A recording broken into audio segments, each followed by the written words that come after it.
Parasha Matot Massé, l'histoire. On a vu dans le shiur l'importance de valoriser la Torah. Il y avait un grand homme, un des Gdolé Hador, un des grands de la génération, qui s'appelait Rav Shach. Comment on devient Rav Shach? Eh bien, écoutez cette histoire. Une fois, quelqu'un est rentré dans son bureau, alors que le Rav était déjà installé à Bnei Brak, à Poniovitch. Il a vu à côté, accroché au mur, une petite paire de chaussures très très vieille et très usée.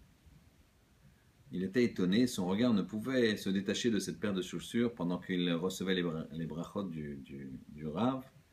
Et prenant son courage de main, il a demandé au Rav c'est quoi ces chaussures qui sont à proximité du Rav pendant qu'il étudie. Il lui a dit la chose suivante. Je vais t'expliquer. Quand j'étais à la Yeshiva Ktana, j'avais 12-13 ans, la Première Guerre mondiale a éclaté. Et les bombardements ont commencé à endommager la ville dans laquelle il y avait la Yeshiva. Le Rosh Yeshiva a décidé de fermer la Yeshiva. Il a dit aux enfants, rentrez chez vous. Je ne peux pas prendre la responsabilité de garder une Yeshiva ouverte alors que les bombes tombent. Et la Yeshiva était à plus de 150 km de l'endroit où habitait la mère de Rav Shach. Alors le petit Shach, le petit Menachem, est parti, un petit peu en train, un petit peu à pied. Et après de nombreux jours, il a atteint la maison de sa mère, qui lui a demandé, mais qu'est-ce que tu fais là? Il dit, maman, c'est la guerre. Elle dit, je sais, mais le Rosh Yeshiva m'a dit qu'il ne pouvait plus nous enseigner la Torah puisque les bombes tombent et que Chas v'Shalom, c'est dangereux.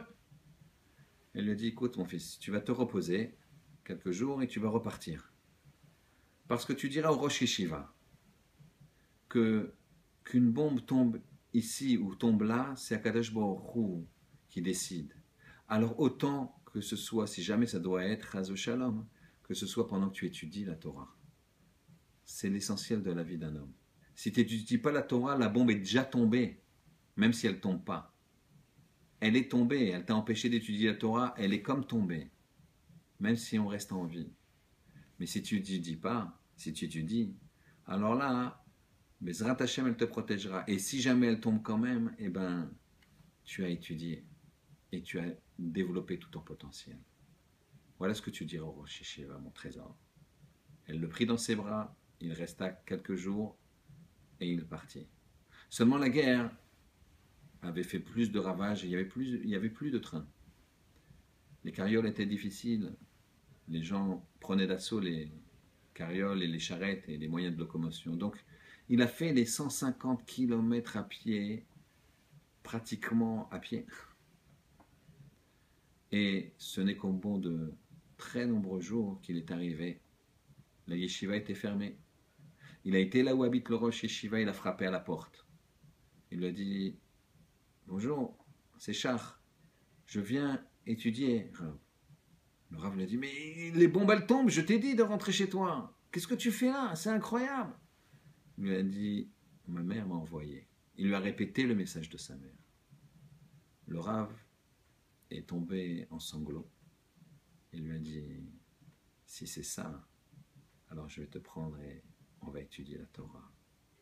Et nuit et jour, on étudiera. Et ces petites chaussures-là, qui l'ont mené, ce voyage aller-retour à pied de la yeshiva, ça, il voulait les avoir tout le temps à côté de lui, le Rav. Et il avait une force tellement puissante et un amour tellement profond de la Torah qu'une fois, on lui a demandé, mais vous avez traversé les 2 guerres, qu'est-ce qui s'est passé? Comment vous avez fait? Vous devez avoir des aventures extraordinaires à nous raconter. Il a dit non. Moi, j'ai toujours étudié entre 18 et 20 heures et plus, chaque jour. Et j'ai toujours eu froid et faim.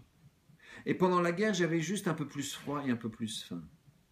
C'était la seule différence. Mais à chaque fois, je me cachais dans un Beth Midrash ou dans un autre endroit avec une Gemara, un livre, et je restais jusqu'à que je ne puisse plus. Et je passais dans un autre endroit, et comme ça, j'ai vécu toutes les guerres. Donc j'ai toujours étudié, j'ai jamais changé mon emploi du temps. Et ces petites chaussures qui sont à côté de moi me rappellent l'amour et le sacrifice qu'a fait ma mère. Qu'Hachem y fasse, qu'à l'instar de grands hommes comme ça, et surtout de sa mère, on puisse valoriser la Torah, la mettre à sa juste place et s'investir en conséquence. Shabbat Shalom.